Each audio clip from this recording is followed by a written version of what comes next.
حضور فرمایا کرتے تھے کہ میں یمن کی جانب سے رحمت کی ہوا آتی ہوئی پاتا ہوں۔ حضور اقدس صلی اللہ علیہ وآلہ وسلم فرماتے ہیں کہ قیامت کے دن 70,000 ملائکہ کے آگے جو اویس کرنی کے مانند ہوں گے، اویس کو جنت میں داخل کیا جائے گا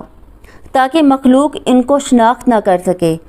سوائے اس شخص کے جس کو اللہ ان کے دیدار سے مشرف کرنا چاہے۔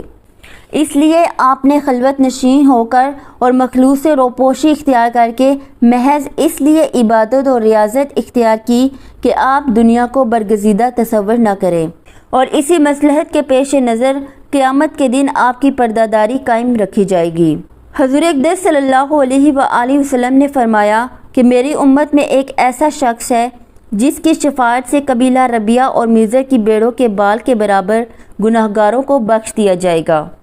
ربیہ اور میزر 2 قبیلے ہیں جن میں